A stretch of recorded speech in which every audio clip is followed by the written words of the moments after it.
Nanggepin soal yang lagi rame nih tentang si El Liburan ya, Elkan Bagot, yang dirumorkan menolak panggilan timnas. BTW, sorry terlambat nih boy.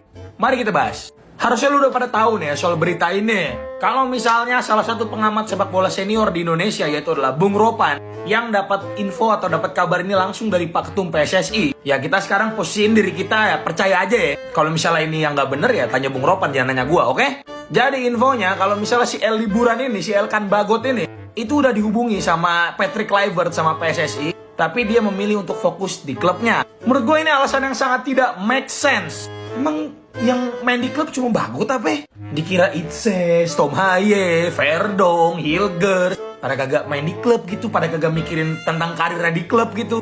Iya emang sekarang Elkan Bagot bersama Blackpool lagi bagus-bagusnya nih. Dan buat kalian yang nggak tahu ya, League One atau divisi ketiga Liga Inggris itu tetap bergulir walaupun sedang FIFA Matchday.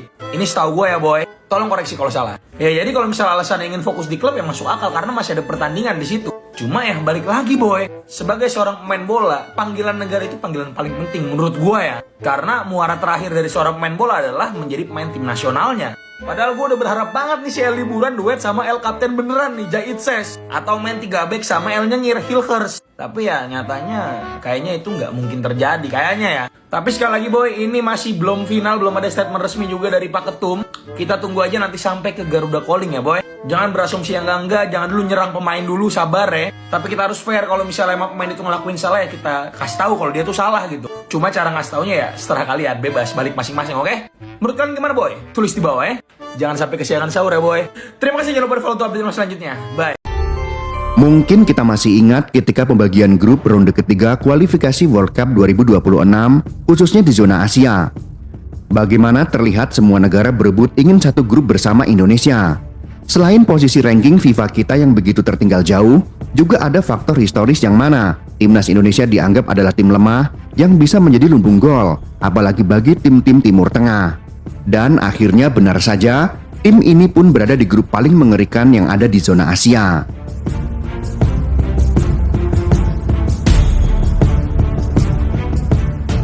Coba kita perhatikan di grup-grup lainnya. Di grup A tidak ada satupun negara yang menjadi peserta tetap Piala Dunia. Di grup B terlihat hanya ada satu tim, yaitu Timnas Korea Selatan.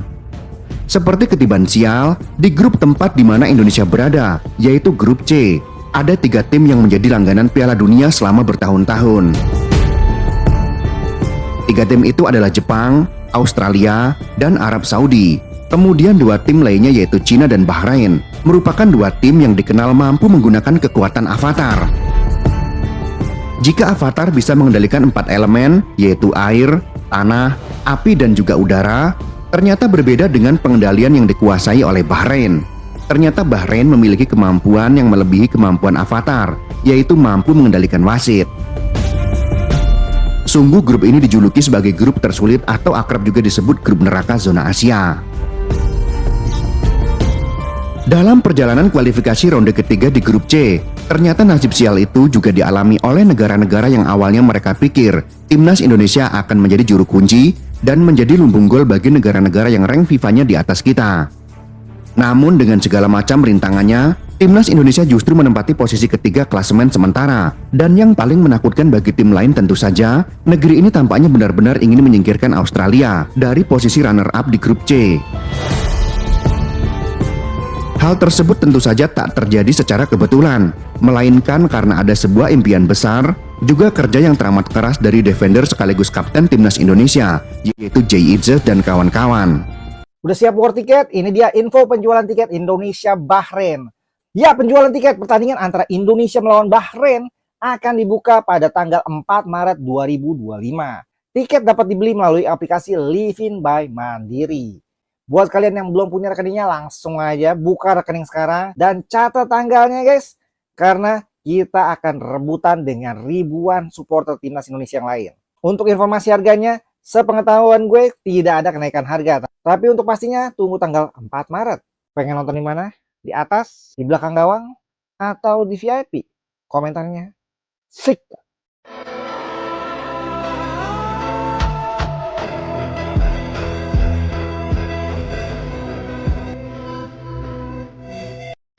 Kita ada peningkatan setelah akan mendapatkan 3 pemain keturunan baru guys. Ini dia starting lineup potensial King Indo versus Australia nanti cuy. Buset dah guys. Siapa yang setuju guys? Siapa yang setuju starting lineup potensialnya kayak gini guys? Buset dah. Kemungkinan nanti ya Pat Clifford akan menggunakan formasi 4-3-3 cuy. Buset dah. Di goalkeeper guys ada Bang Amil Odero, dan pelapis keduanya ada Bang Martin Pas guys. Left back ada Calvin Verdong. Di center back ada Bang Jayadi dan juga Misilger guys. Di right backnya ada Kevin Dix guys. 3 di tengah guys ya, ada pemain baru guys, Joey Pelupesi, ada Ivan Jenner dan juga Tom Haye. Buset dah. Untuk di sayap kiri guys ada Dan James, di sayap kanan ada Eliano Renders, dan di striker ada Ole Romeni. Buset dah. Gue yakin guys, gue yakin kalau misalnya startil kayak gini mah udah bantai-bantai pastinya. Buset dah. Ditambah lagi guys, pemain-pemain di Australia guys, kebanyakan yang cedera. Ini mah udah otomatis, ini mah meskipun nanti kita bakal bantai-bantai. Ke sorotan lain, Sport Lovers, jelang laga melawan Australia dan Bahrain di kualifikasi Piala Dunia, PSSI menunjuk mantan pemain Barcelona asal Belanda, Jordi Cruijff, sebagai penasihat teknis timnas. Jordi akan tiba awal Maret di Indonesia.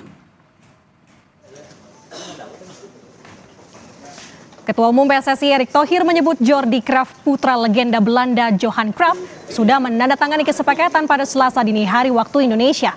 Jordi akan menjadi penasihat teknis timnas dan akan langsung bekerja awal Maret nanti. Alasan memilih Jordi karena berpengalaman sebagai direktur olahraga Barcelona.